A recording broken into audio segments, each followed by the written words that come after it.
Astrology simplified में आपका स्वागत है। आज हम जो चर्चा करेंगे कि इलेक्ट्रिकल इंजीनियर अगर आप बनना चाहते हैं तो आपको कुंडली में क्या देखना चाहिए, तो और किस तरह से आपकी कुंडली का आकलन करके आप जान पाएंगे कि आप इलेक्ट्रिकल इंजीनियर बनने के आपके कुंडली में योग बने हैं या नहीं बने हैं। तो इसको जानने के लिए आपको क्या करना है, कुंडली में इंजीनियर बनने के योग को देखने के लिए कुछ खास योग हैं, कुछ ग्रह हैं, भाव हैं, उनको ज़रूर देखना चाहिए। तो इसमें जो ग्रह प्रमुख ग्रह हैं उसमें सूर्य, बुध, मंगल और शनि जैसे ग्रह जो है ये महत्वपूर्ण भूमिका निभाते हैं। 3 ग्रहों का अगर दसम भाव पर प्रभाव आता है, क्योंकि दसम भाव कैरियर का है और पंचम भाव जो शिक्षा का है, यहाँ अगर इनका संबंध बनता है तो आपको इंजीनियरिंग क्षेत्र में जाने की संभावनाओं को बढ़ा देता है।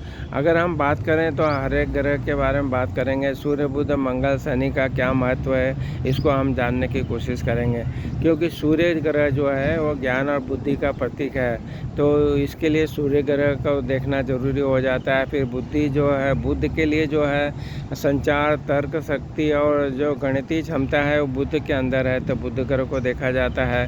मंगल जो है आपका ऊर्जा, साहस और तकनीकी से संबंध रखता है, तो इंजीनियरिंग बनने के लिए तकनीकी क्षेत्र के लिए मंगल को ग्रह को देखा जाता है। शनि जो है ये भी तकनीकी ग्रह है और ये मेहनत का ग्रह है, अनुशासन का ग्रह है और ज्ञान का प्रतीक है, तो शनि मेहनत, अनुशासन और तकनीकी ज्ञान के लिए देखा जाता है।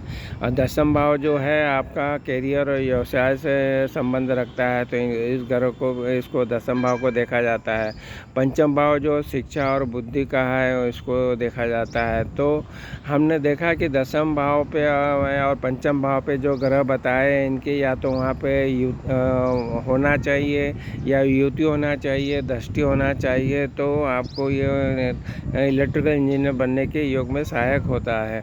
यदि दसम और पंचम भाव पर कुछ शुभ ग्रह जैसे गुरु, बुध या शुक्र जैसे शुभ ग्रहों की अगर दृष्टि होती है तो ये इंजीनियर बनने के लिए योग में सहायता करती हैं, और टेक्निकल ग्रहों से अगर इनकी युति बनती है तो ये भी इसमें सहायता करती है। राजयोग भी आपकी कुंडली में बनते हैं तो आपको आपके मान प्रतिष्ठा और जो प्रमोशन वगैरह के लिए वो सहायक होते हैं, तो कुंडली में राजयोग होने से नौकरी प्राप्त करने में भी सहायता मिलती है। उसके बाद में बुध आदित्य योग जो है वो अगर कुंडली में बनता है तो ये भी गणितीय क्षमता के लिए बहुत अच्छा है, तो जातकों को इंजीनियर बनाने में सफल योगदान देता है। मंगल और शनि दोनों टेक्निकल ग्रह है, इनका संबंध अगर होता है, या तो ये मंगल और शनि की युति हो, दसम भाव में हो, पंचम भाव में हो, या इनके युति कहीं पे भी हो, या एक दूसरे को देखते हो, राशि परिवर्तन करते हो, तो ये जो है तकनीकी जो क्षेत्र में आपको अच्छी सफलता दिलाता है, इसमें रुचि करवाता है। इसके बाद में देखें तो इलेक्ट्रिकल इंजीनियर बनने के लिए कुंडली में जो ग्रह बताए हैं, सूर्य, बुध, मंगल और शनि जैसे ग्रहों का सही भावों से संबंध सही होने पे और उनका जो दशा अंतर्दशा अगर आ जाती है तो ये आपको इलेक्ट्रिकल इंजीनियर बनने के योगों में सहारा करते हैं। अन्य शुभ ग्रहों की दृष्टि भी अगर दसम में पंचम भाव पे होते हैं तो ये भी बहुत अच्छे उच्च टेक्निकल एजुकेशन लेने के सहायक होती है। तो आपको देखा कि हमने इलेक्ट्रिकल इंजीनियर बनने के लिए कुंडली में सूर्य, बुध, मंगल, शनि जैसे ग्रहों का सही संबंध, दसम में पंचम भाव को मजबूत होना महत्वपूर्ण योगदान करता है। इन ग्रहों के शुभ योग, दसम भाव पर शुभ ग्रहों की दृष्टि जातकों को इस क्षेत्र में सफलता दिला सकती है।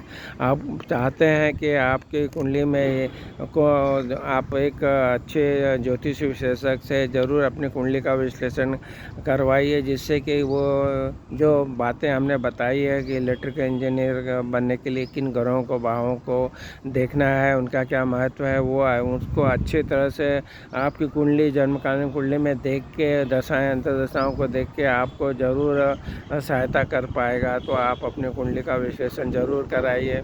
आपने अपने चैनल जो एस्ट्रोलॉजी सिंप्लीफाइड को अगर सब्सक्राइब नहीं किया तो ज़रूर सब्सक्राइब कीजिए और बेल आइकन भी क्लिक कीजिए। आपने हमारे चैनल को सब्सक्राइब किया, वीडियो को लाइक और शेयर किया, इसके आपका बहुत बहुत धन्यवाद।